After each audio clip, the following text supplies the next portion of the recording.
last time around, I mentioned I wasn't done. A few people didn't quite get it. They said, well, you've reviewed the entire anime. I suppose that's true. I guess I did finish off the anime. I mean, there's a new GTO manga that was released a couple of months ago, but it's not even finished. And what is done probably isn't even translated yet. It's all just way too new to bother. But that's not what I was talking about. No GTO review is complete without the live action.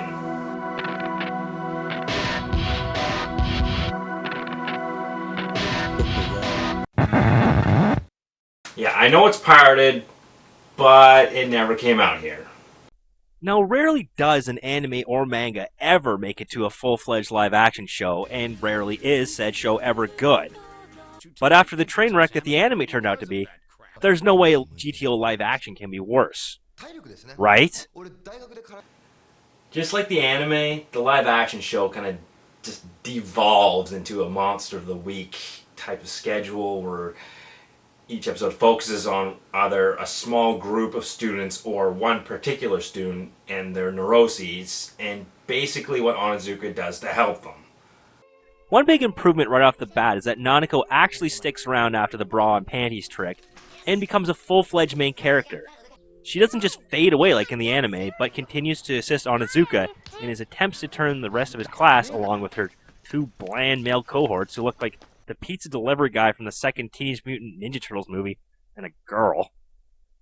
Like the anime, Onizuka is given the problem class of the school, but this time we're given a quick scroll over of each problem student, and it's pretty easy to pick out who's who by their actions. It was during the scroll over that I began to realize how much of a pretty big difference lay between the anime and the live action. For instance, I'll compare some characters for you. Let me start with Kikuchi. In the anime, he's a bespectacled, nasal-voiced geek. Meanwhile, in the live-action show, he's a good-looking part-time model who moonlights as a hacker and basically manipulates everyone around him. Mirai is a flat-top bully, in the anime, of course. In the live-action show, he's a Latino-looking skinhead. Miyabi in the anime is a girl who desperately needs to get laid. In the live-action show, she probably couldn't get laid even if she tried. And then there's Kanzaki. She goes from the anime where she has just, she's some girl with heterochromia to nothing at all. Nothing at all. Nothing at all. Yeah, they removed her. And her. And them. There's a lot of shit they took out of the live-action GTO. Maybe it was hard to find a blonde Japanese actress with heterochromia, sure, but the main reason is that the live-action is 13 episodes long. Yeah, remember in the anime when Onizuka wins Mirai over halfway during the first season? That's pretty much how far the GTO live-action follows the plot before sinking it to its own shitty finale. Of course, for a while, the live-action does follow along with the anime, albeit rather loosely. There's the episode with the kinky photos of Onizuka that turn out to be doctored by Kikuchi, complete with Onizuka requesting that he put Fuyutsuki's face onto shots of porn actresses. One thing to note is that it's here that we get our first good look at Onizuka's pad. It's way more kick-ass than the spot at the school. There's a lot of subtleties hanging around the set you don't really see until your second time through, like the dual lightsabers above his door. Man, so cool. Noboru's episode follows pretty much the same course as well. After the events of episode 2, Onizuka rushes to catch a falling mannequin, destroying Uchimata's cresta yet again. Well, this time it's a Benz, but fuck, look at the dent! How did either of them just walk away from that? And Uchimata's not happy either, holy shit! His head looks like it's gonna fucking explode! The actor they got to play Uchimata seems to do rage pretty well. In fact, it's the only thing he seems to do at all. I don't think there's ever a point in the live action where Uchimata is not a grumpy old fart, which makes it all the more surprising when he pulls a complete 180 and completely redeems himself at the end of the series. They do introduce a few new elements though, like Mr. Fujitomi, a teacher suffering from severe depression who only attends work periodically due to his condition. First time we see him, he's being gang raped by the entire teacher's lounge, who basically call him a pussy for not manning up and coming to work. What the fuck? This has to be the most petty, immature group of adults I've ever seen in my life. How many people would actually go to a guy diagnosed with chronic depression and tell him, "Oh, just ignore it, you wimp"? What a bunch of cocks! Of course, Fujitomi's inaction is equally maddening. Onizuka's expression here is basically my own. And it's here that we find out that Onizuka is a huge dick. Like, on the level of Superman. He's that bad. Sure, he wants to prove to a group of half-assed bullies that the shit they're dabbling in has a pretty awful end usually. But did he have to hang an already psychologically traumatized kid off the top of a building to prove his point? And of course, Onizuka's just like, "Hey man, just get a hold of yourself afterward." What a fucking douche! Probably the worst part of this whole scene is how contrived Uchiyamada's entrance is. He's seen here eating lunch with his family at a pleasant seaside cafe when all of a sudden Miyabi's purse falls into their food. But earlier we've seen that the place directly below Miyabi was an industrial area with several highways. Nothing like the idyllic scene of the cafe from earlier. So what the fuck? To top it off, Uchiyamada has to run into the scene right below where Miyabi happens to be, making it impossible for her to have dropped the purse. What a piece of shit! Even the fucking extras can't believe how bullshit this show is. The Noboru arc ends with Miyabi roping Onizuka into apologizing at an assembly in front of the entire student body. In order to save Onizuka's skin, Noboru finally mans up and whoa, hold the fucking phone! I mean, I know it's supposed to be brave and dramatic, and he's showing everyone his bruised and battered body as proof, but Christ, I'm not interested in seeing little boys striptease. In retaliation for Onizuka's victory concerning Noboru, Miyabi stages a massive strike. Only the students that Onizuka's won over thus far are attending his class. To make things worse, Onizuka is going to be fired if he can't get all students to return in time for the fall semester. It's nearing summer break. But as Onizuka has already had his pay slashed as part of the reprimand and is more worried about finding a summer job part-time to try to pay the bills instead of bringing his students back. It's here that we're introduced to the Tomoko character, who has changed from being a dumb hot chick with huge boobs to a dumb, overly cute and childish chick who, while is without the sex appeal, is still endearing in her own way. I assume they made this change because there's no such thing as a big-breasted Asian woman. What? You don't believe me? Look at their fucking bras! It's like 5 sizes before our version of an A-cup. Tomoko is given the same ploy as Miyabi as in the anime, and she fucks it up the same way. In fact, Tomoko's whole arc is completely by the book. She's persuaded by Onizuka to enter into an idol contest, she wins over the judges by being herself, becomes a big hit, and Onizuka pulls himself out of debt by reaping the profits. They added one really humorous scene to this whole bit that makes it far superior to the anime version, when Onizuka first tries to promote Nanako as an idol rather than Tomoko.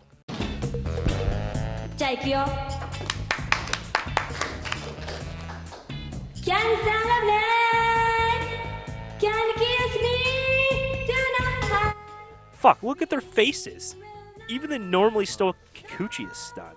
And Noboru looks like he kind of likes it. What the hell? Tomoko returns later in the series to announce that she's been accepted at a big-time acting school, but is unsure of herself. This is where we really get to see how much of a gigantic cunt Miss Kotani really is. She teaches the Japanese equivalent of her home economics, but it seems like she's pulled straight out of the 1950s. Who the fuck actually still runs a class that teaches girls to be good wives and mothers? Naturally, because Tomoko's big break requires her to drop out of school and focus on a career rather than just breathing her life away, Ms. Kotani offers enough resistance against Onizuka to actually put up a challenge. It's here that the live action has its first big difference with the anime, and it's actually a pretty good one. Teshigawara's stint as a footlicker is replaced with him being a huge stalker.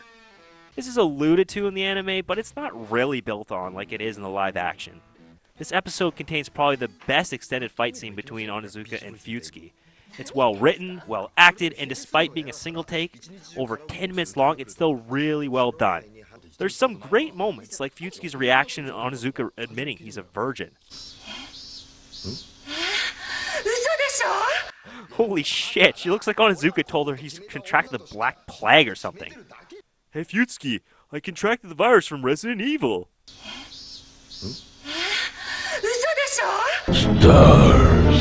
So, Teshi gets Futsuki to head back to his place with him, drugs her, and prepares to have his way with her when Onizuka arrives on the scene. For no reason. Sure, Onizuka says he's come for computer help, but it's obvious he knows from the start that Futsuki's there. How did Onizuka know she was there?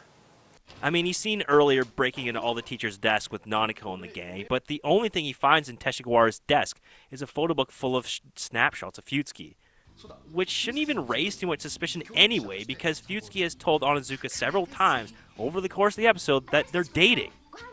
Sure, they're not actually dating, but Onizuka didn't know that. So how the fuck did he figure it out? Was it just a lucky fucking guess that not only Futsuki's in trouble, but that she's at Teshigawa's? So as Onizuka busts a few packets of fake blood in his palm, he decides to lay out the moral of the episode, as if it's not obvious enough. Real men court women, not stalk, drug, and rape them. But then he turns around and blames Futsuki for the whole thing, saying she shouldn't lead guys on. Now, this might be a little politically incorrect, but I can kind of see what Onizuka's saying here. What do women expect when they lead on emotionally unstable men for their own purposes, only to turn around and dump them in a river when it's convenient? Sure, women have the right to do it, but men also have the right to tell them to fuck right off. I'm not trying to side with Teshi here. Teshi's a tremendous retard, and watching him hit rock bottom in the aftermath is satisfying as all hell. But this whole situation just seems like Futsuki's crime, because she decided to throw a rock at a chimpanzee, and then the chimpanzee ripped her fucking face off. Now we get to Mirai, and things are again different. Sure, Onizuka still constantly tries to get into Mirai's mom's pants, but this time Mirai mentions his massive problem stem from his father having been a biker who died when he was young, as well as the tragedy surrounding his high school friend, who was only accepted to a good school due to his baseball scholarship, but due to an injury in a game was unable to play. The school booted him out, and he was driven to a life of crime due to have nowhere else to turn, blah blah blah blah blah blah blah blah. See, this is the thing. Despite it being a pretty tragic story, I really find it hard to give two shits about this show.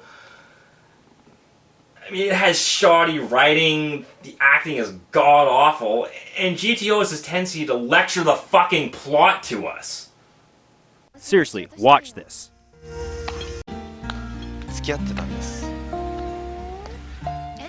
See? He's fucking telling us about the incident. Would it have hurt to whip up a flashback? Could you not afford to hire a goddamn guest actor or something? What the fuck? I know that some of the later episodes tackle a lot of problems that run rampant among Japan today, like underage teenage prostitution, corruption, and teacher neglect. But it becomes damn hard to actually care when it's 90% poorly done exposition. So Onizuka tackles Mirai differently this time around. Mirai's known for being a star athlete in the live action, and the gym teacher, sharing Onizuka's passion for openness with his students, attempts to get to know Mirai by challenging him to, oh my god! Did we really need to see those guys in Speedos, for fuck's sakes? First, we've got Noboru stripping in front of the school, and then the underage Mirai and the ugliest fuck, Hakamada, wearing almost nothing. It's like this show has an obsession with making unattractive dudes strip. Ugh, banana hammocks. Mirai kicks his ass, obviously, and has a couple of random bitches waiting on him to make his victory that much more epic. Onizuka decides to get through Mirai differently, by challenging him to a game of chicken. Somehow, Onizuka talks Mirai's mom into driving her huge fucking truck directly to the two of them. I guess she's not so concerned for her son's or Onizuka's safety or anything.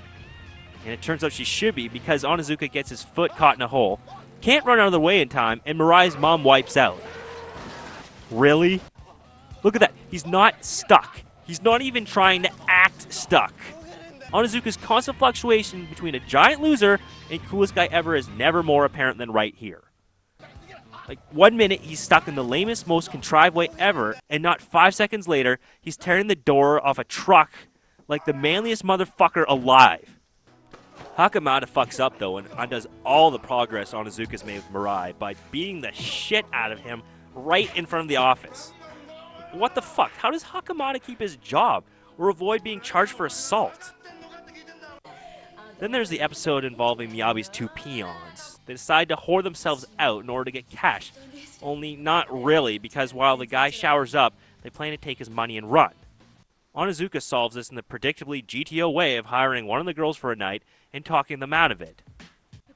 The side plot is actually much more satisfying, and it involves one of the girl's fathers and how he deals with corruption in the workplace. He's a textbook salesman, and in order to be able to sell textbooks to his own daughter's school, he has to offer the vice president laundered money and prostitutes and shit. Hell, look at the way he is when he's with the girl anyway. I don't think I've ever seen somebody so desperate to fuck a girl that they turn beet red and begin to sweat buckets. Chikako's dad is understandably a pussy. He's got to provide for his family, and it means being corrupt to do it. You can tell it pains him just to be there, but I do think GTO takes it a little too far. I mean, Christ, he's so much of a coward, he's bowing at the fucking phone. The dude can't even see who he's talking to, and he's still bowing. Onizuka saves the day here, too. He burns all the school books bought by the school, as well as all the dirty money. I mean, I guess it's the right thing to do, but will the school be getting their money back? How does Onizuka avoid getting fired? And hell, after the truth comes out, how does the vice principal avoid getting fired? Worst of all, why does it suddenly become a money-burning fest? I mean, okay, Chikako wants to give back the money she stole from Onizuka during her fake prostitute stint, but Onizuka's just like, nah, burn it instead. The real killer is that it's not even Onizuka's money. He borrowed it from his buddy Sajima at the beginning of the episode. Can you imagine Onizuka explaining this? Yo, Onizuka, why'd you borrow that $100 anyway? I just wanted money to burn. And then everybody just starts burning all sorts of unrelated money. Are you fucking retarded? Miyabi's mother is the PTA president this time around, and her inclusion in this series is kind of similar to the anime. Miyabi's two former friends are being expelled because they roll with Onizuka now, and Miyabi sicked her mom on them. Onizuka spends the whole episode bumming around town with them. Man, these Japanese arcades are fucking sweet. The biggest arcade I've ever seen had 3 non-functioning video games from the 70s and 1 huge gumball machine. Onizuka's pretty fucking good at Street Fighter, but why are these two so impressed? They certainly don't look like the type to enjoy gaming. Eventually, Onizuka tells them to close their eyes because their next destination is secret. When they open their eyes next, they're in the middle of a sunflower field way out in the middle of bumfuck nowhere. They went from downtown Tokyo to here. How long were their eyes closed? For like 8 hours? And they didn't even notice not being in the city anymore? It's not like they plugged their ears. The final arc of the show, again, uses the same framework as the anime. Onizuka is required to take a standardized test alongside all the other students. In order to prepare, he stays with Futsuki, who puts him through the fucking ringer. This stuff is almost exactly the same as the anime, including the tuna head. Look at that thing, it's gigantic! I thought it would be one of those things they changed when they made the transition from anime to live action, considering how unrealistic it would end up looking, but they actually did a pretty good job. It's fucking disgusting. A subplot weaving through the last third of the series involves Miyabi getting ditched by all her friends for Onizuka and ends up with a guy that looks like her dead boyfriend. Yeah, it's completely contrived and not all like the anime, but whatever. Turns out the guy just wants to get his pals together and run a train on Miyabi, setting it up in probably the most overblown way ever. He lures to an amusement park in the middle of the night that somehow has spotlights that operate on her own and hides his face in a typical anime style as he tells Miyabi his evil schemes. Mirai shows up to save the day and gets his ass completely handed to him. But then Onizuka shows up riding a carousel. What the fuck? Like, how did he know where to go? The gang was just like, yo, Miyabi's in trouble. They didn't tell him where she was. Nobody knew where she was. I mean, needless to say, Onizuka beats up the entire gang in a series of horribly choreographed fight clips.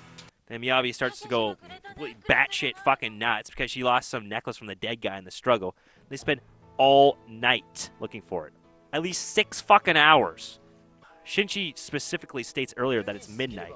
And now the sun's rising when Onizuka finds the damn thing. And it was at the beginning all along! Furthermore, he just leaves Mirai in the pavement bleeding all night while he searches. Shouldn't Onizuka have gone into a hospital? Or hell, like, why are all the other kids still just lying around? Did Shinji have to wait all the time just to pull a knife on Onizuka? What the fuck? So, Onizuka's stabbed and put in the hospital. He fails the test and the staff move to kick him out. Same as Sakurai for supporting him thus far. Uchimata manages to do this by getting the support from the Minister of Education, who also happens to be Shinji's dad. It all weaves together conveniently for Uchimata due to Onizuka failing the test and his assault on the son of the Minister of Education. He can finally remove Onizuka, Sakurai, and take over. The only problem is the minister stabs him in the fucking back by selling the school to a rival academy his son attends and just fires everyone. As interesting as this storyline is, there's one fatal flaw. It shouldn't even work! The police end up investigating the amusement park scene, and in any sane world, what would they find? A bunch of unconscious kids, a bloody knife, and a video of the event not removed from the scene due to everyone being KO'd, and possibly Mirai and Miyabi willing to give their stories to Ryuji and the cops. Like, how could Shinji actually explain that? What could he have possibly said to the police to get away scot-fucking-free? I know it's supposed to show how terrible the system is, but really, it's more a testament to show how terrible this show is. Probably the most disgusting part of the whole ordeal is how the minister ropes in the head of the PTA, Miyabi's mom, in the whole deal. By the way Miyabi speaks about Onizuka and everything in this scene, it's obvious she's told her mom the details of the incident. But then, one call from the Toto household, and all of a sudden the PTA's behind their coup. What kind of mother takes the side of her daughters potential rapists? Of course, the minister just knows how devious this all is. You can just tell on his terrible, evil laughter.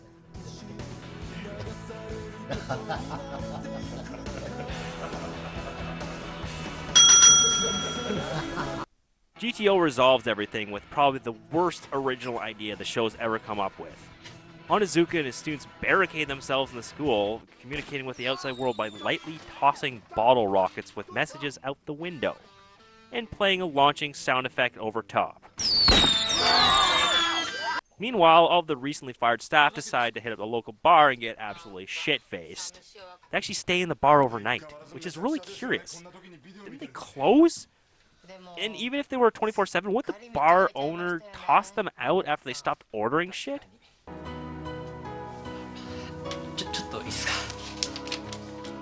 And why the fuck are you two even interacting? He tried to rape you! Fuyutsuki manages to speak to Onizuka via a hidden back entrance used by Sajima to smuggle in supplies. And later, a news crew sneaks in through a side window. If it's so fucking easy to get in, why don't the cops just rush in? Especially after everyone sees that Onizuka and the gang are just having a massive party. Eventually, the cops do decide to breach, leading to a massive riot as the crowd of students and onlookers turn to help the protesters. Holy shit, did you see that? It sounds like the vice principal's gone nuts. Teshi's insane too. The riot scenes are actually pretty well done, and the only thing that ruins them is their ending, or rather, lack of an ending. Everybody stops. All because Onizuka fires up a few fireworks and declares the opening of the school festival. Wow. What a fucking stupid resolution. I wonder if the writers actually thought people would believe that something like this would absolve Onizuka or anyone. Shouldn't he be charged with trespassing, hostage-taking, incitement to riot, illegal transport and use of explosives, and terrorism? But no, the cheer and goodwill of the school festival washes away everything. The series ends with all the students happy, the school's back to normal, bad guys get sent to jail due to a completely unrealistic turnaround by Shinji, Uchimata gets promoted, and Sakurai recommends Onizuka move on to another problem school. The final scene is Onizuka's interview with school number 2, with it playing out nearly identical to the one at the start of the series. I just love the final image of the series. Yeah, good luck is right. Good luck ever getting hired to make television again after this piece of shit, you fuckheads. I read a review on the GTO live action once, and it read, I quote, "Certainly, Onizuka's exaggerated facial expressions and poses are characteristics of any anime, which makes GTO a great transition series from anime to drama. As I've observed, many anime watchers converted to drama because of the live action, including myself. Frankly, I have not looked back on anime since." Yeah? You think this is the gateway drug? The fucking shitty drama? Okay, I've had crap, absolute garbage anime shoved up my ass for years now.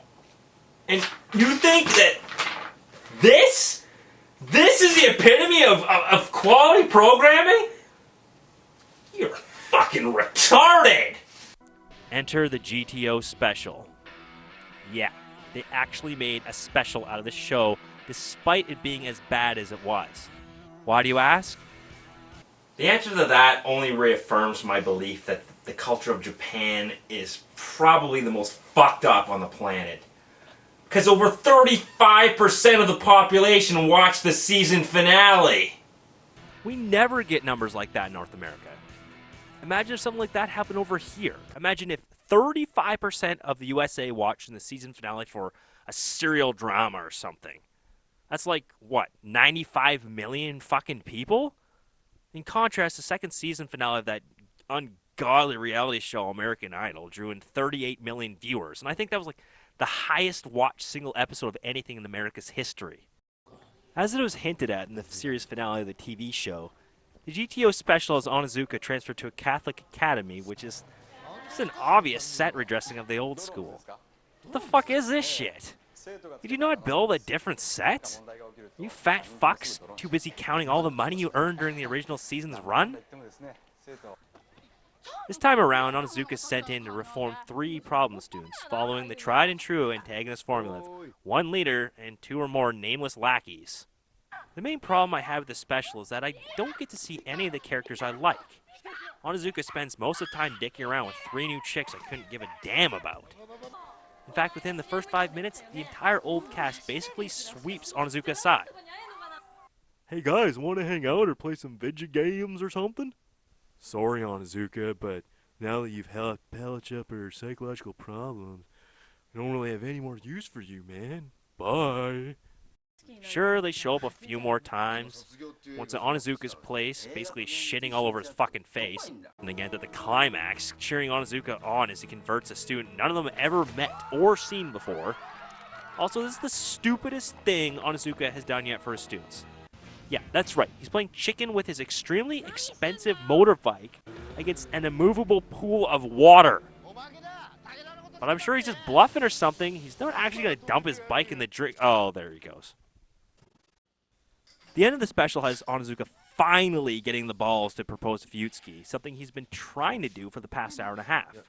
However, a phone call from Fuyutsuki's father interrupts the heartwarming moment, and he invites Onizuka to visit him in Hokkaido, laying the foundation for the GTO movie. Or is it? The GTO live action came about due to the studio's love of money and their blatant disrespect of the source material. As laid out in the special, Onizuka travels to Hokkaido, but for a completely different reason. Now he's been transferred to a new high school with similar teachers, a similar environment, and a similar class. However, rather than having any of the original cast return, including Fuyutsuki, they bring in a new female lead, some Tokyo reporter who is following Onizuka around. This is probably the reason they slashed the original Hokkaido story. They couldn't convince anyone to come back to the fucking table for this piece of shit movie. Instead of having one decent story, they tried to stuff the movie full of a billion shitty ones. There's the generic Onizuka reformation story, sure, but there's also a Tokyo reporter and attempts to interview Onizuka. There's a hardcore fucking police chief and his nigh insane quest to apprehend Onizuka at any cost. There's the old biker buddy of Onizuka who just happens to be hiding out in the same town. There's an extremely rich man who wants to bring industry into the sleepy town. There's the local farmers and the problems within their family. There's the history of an old amusement park that's been overgrown, Canada land. There's the memories of an abandoned school building in the middle of a goddamn forest. There's some random old guy, I don't know, maybe just wander on the set. All these subplots are just god-awful. It's like the writers just decided to ram everything they could into one movie, but didn't have the talent to tie it all together. What you get is a bland, uninteresting story, horrible characters, awful pacing. Just a movie that it just feels impossible to like. I mean, if there's something there to entice me, maybe I would have cared. But no. I really don't. The worst part about it is they don't even have the skill to write a new plot. Half of the plot points are reused. Remember when two kids picked on Onizuka thinking he was a pushover and Onizuka kicked the shit out of them, which somehow made them love him? Yeah, that hasn't happened before ever. I don't think I'm going to get into any more details about the GTO movie. It's pretty much like the creators just took clips from the live action show, tore them into little bitty pieces, took some scotch tape, slapped it together, called the movie, and then took a huge dump on it. In fact, now that I think of it, Onizuka's starting to remind me of another series. Batman. Yeah, think about it. The first Batman movie was fucking awesome. The second Batman movie was still as good, but too different for some people. Batman Forever transformed the series into fluff, and Batman Robin was the worst movie ever made. Onizuka worked the same way. The GTO manga was fucking awesome. The GTO anime was good, but different. The GTO live action was shallow and marketable, and the GTO movie is definitely the worst foreign language film I've ever had the displeasure of seeing. But I haven't lost hope. Not at all. There's a new GTO manga coming out pretty soon, and if it's anything as good as Batman Begins, I'll be satisfied. So, basically, watch the anime, watch the live action if you're a fan, and never watch the movie as long as you fucking live. Ever. I want you off the set, you prick! Sorry. No, don't just be sorry. Think for one second. I dropped a peanut M&M and it rolled over here. Am I gonna walk around and rip your lights down in the middle of a scene? Those are Christmas lights. I put them up to make everyone happy. Then why the are you walking right through? Da-da-da-da like this in the background. What the is it with you? Boy, you were gonna owe a fortune to the swear jar. You got any idea about, hey, it's distracting having somebody walking up behind Bryce in the middle of the scene? Give me a answer. I don't get it. What don't you get about it? I don't get why we need another Terminator. I don't get it. Oh, and by the way, sorry, I ate that last piece of pie that you were saving for yourself. Oh, good for you. And how was it? It was good. I hope it was good because it's useless now, isn't it? Well, it's nourishing me, so that's useful. Sake, man, you're amateur. I don't know that word. Stay off the set, man. Right, let's go again. Can we just take a minute? Let's not take a minute. Let's go again! I gotta go pee, and I want to walk around some more, but I want to do it while the scene's going. You're unbelievable, man. You know, I just don't understand.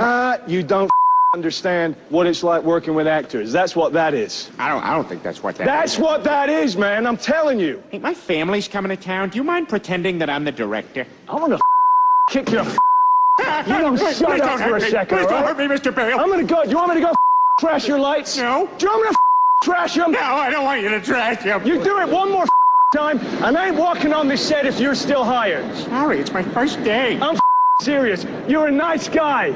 You're a nice guy. I don't feel like a nice guy. But I don't cut it when you around like this on set. Geez, you punch your mother with that mouth? Seriously, man, you and me, we're unprofessionally. Wait, just professionally? Are you asking me out on a date?